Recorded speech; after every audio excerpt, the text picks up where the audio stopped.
पुत्र चार प्रकार के बताए गए हैं। अब चार प्रकार के पुत्र मैंने पहले भी बता दिया है।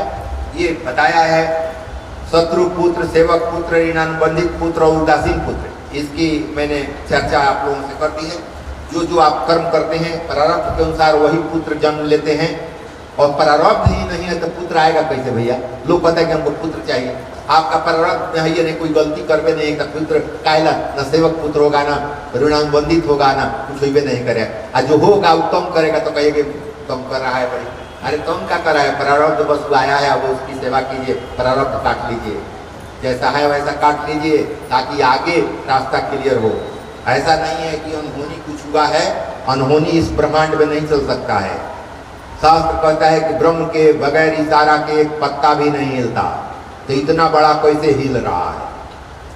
जब ब्रह्म आपके अंदर है, मान लीजिए कि देखो सोचिए, आप कुछ काम करना चाहते हैं, अच्छा ही काम करना चाहते हैं, कल्पना कीजिए अच्छा काम गए हैं करने, तुरंत हाथ से उठाए हैं वो करने के लिए, उसी समय वो निकल गया, हो पाएगा काम? क्या नहीं हो पाएगा। अब काम हो गया तो ये मानिएगा ना कि उसकी उपस्थिति के कारण हुआ है, वो इन्वॉल्व है, वो निर्लेप है। ऐसा नहीं कहा जा सके उनके कारण ये कार्य हुआ है।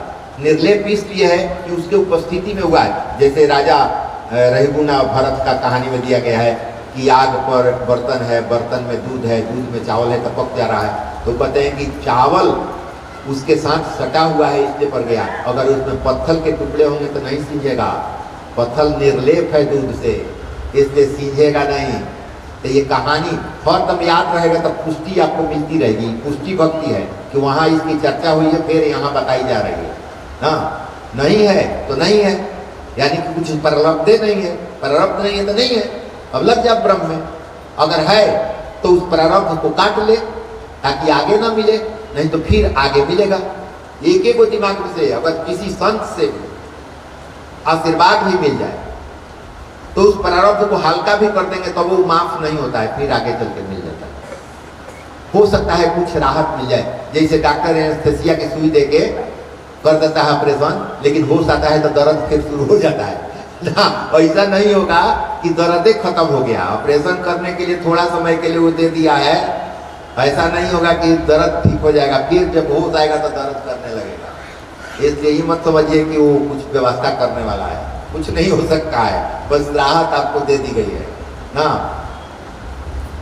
और कैसे चर्चा करें कि कैसे बेटा स्वरूप मतलब ऐसे कैसे हो गया, मतलब इतना भक्त था।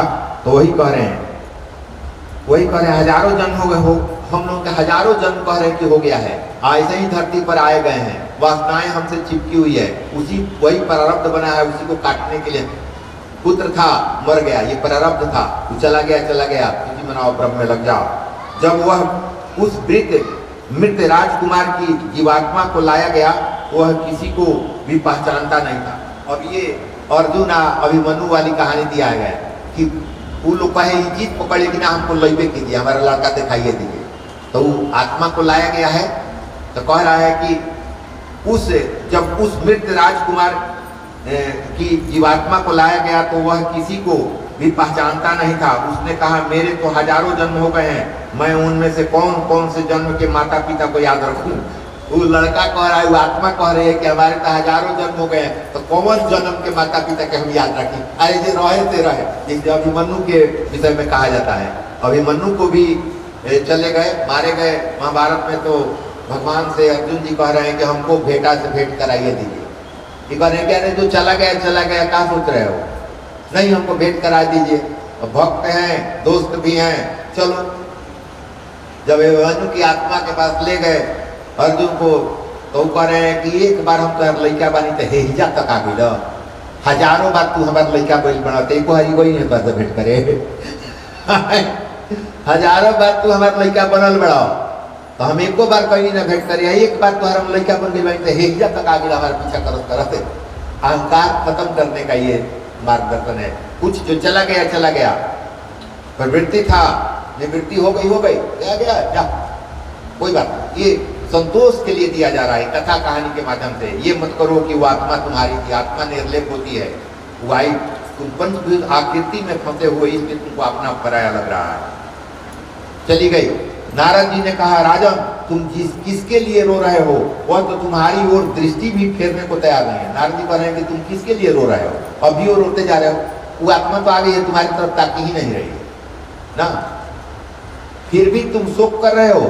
नारद जी ने चित्रकेतु को दिव्य ज्ञान दिया और तत्वोपदेश दिया, तत्व का उपदेश दिया तथा मंत्र का भी उपदेश दिया।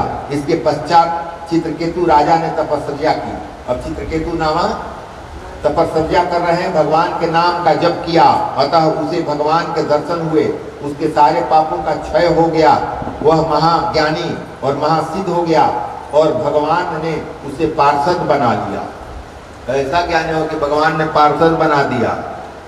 अब चित्रकेतु कह रहे हैं कि वृत्तासुर चित्रकेतु कैसे हो गया? कहानी समझ रहे हैं? वृत्तासुर के बता रहे हैं, वृत्तासुर इतना भगवान का भक्त था तो वृत्तासुर देवताओं को कम क्यों करने लगा? उसकी कहानी कह रहे हैं कि उसको पुत्र नहीं था, ऐसे हुआ, फिर चला गया, फिर तपस्या किया गया तो एक दिन चित्रकेतु आकाश में, अब तपस्या किया तो पार्षद बना लिए भगवान, मतलब जहां जाएगा तुम जा सकते हो ना आकाश मार्ग से।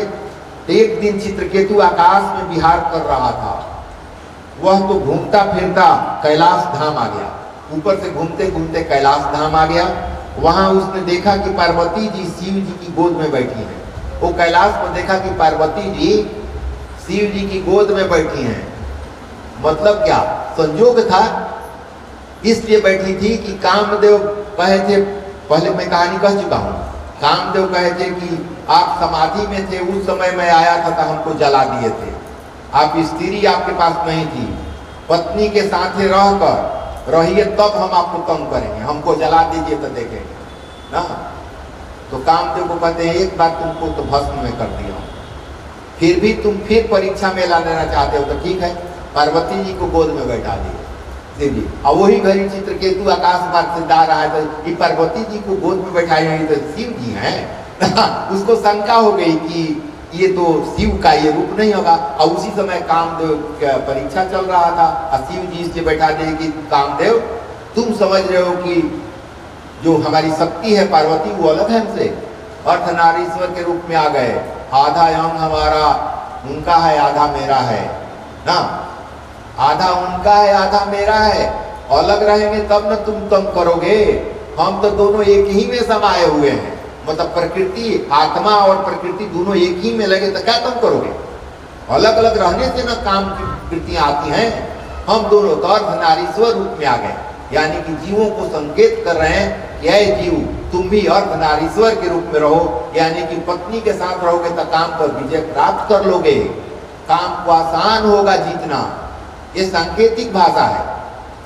और उसी समय वो चित्रकेतु जा रहे थे, देखे कि शिव जी तो गोदी में बैठाए हुए पार्वती जी को, अब उनको उनका दिमाग खनका कि ई कैसे शिव है भैया ना।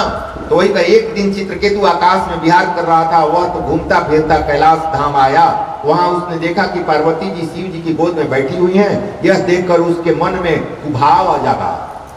विषय वासना में से चित्रकेतु का जन्म होता है, विषय वासना में ही चित्रकेतु का जन्म होता है। चित्र विचित्र कल्पनाएं करना ही चित्रकेतु है। प्रत्येक स्त्री पुरुष को नर नारायण के रूप में देखने पर वासना उत्पन्न हुई नहीं होगी।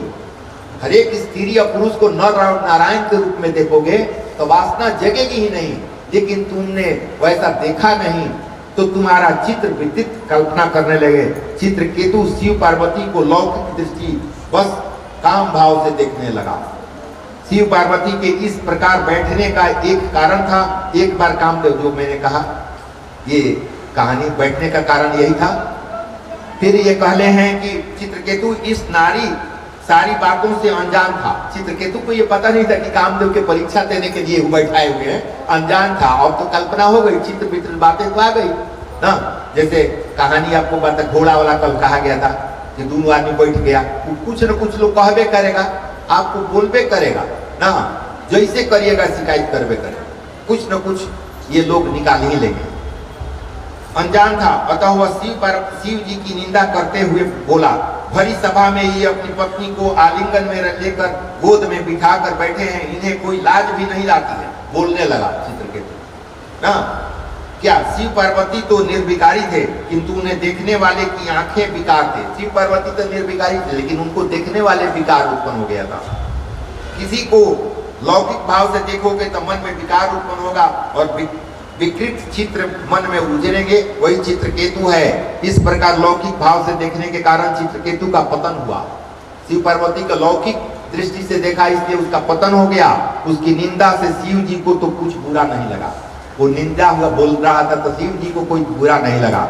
जिसके सिर पर ज्ञान गंगा हो उसे निंदा रस प्रभावित नहीं करता। जिसको ज्ञान गंगा रूपी ज्ञान मस्तक पर हो उसको प्रभाव नहीं पड़ता है सकता। किंतु पार्वती जी के लिए यह बात असह हो गई।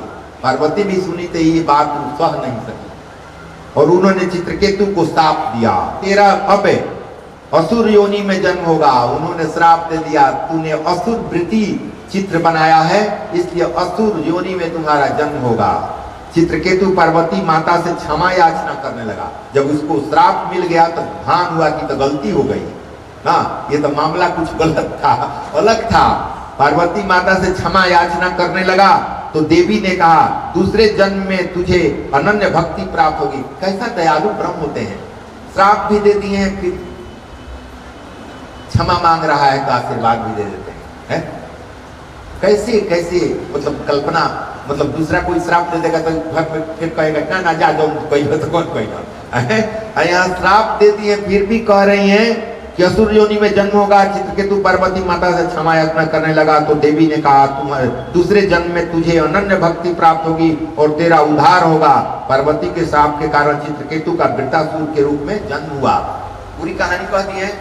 राजा परीक्षित पूछ रहे हैं, सुखदेव जी बता रहे हैं कि वृत्तासुर का कैसे जन्म हुआ और फिर ये विष्णु भक्त कैसे था और फिर इसका जन्म हुआ। मन चित्रकेतु यदि शुभ कल्पना करे तो अंत में सुखी होता है। मन अगर शुभ कल्पना करे तो सुखी होता है और दुष्ट कल्पना करेगा तो दुखी होगा।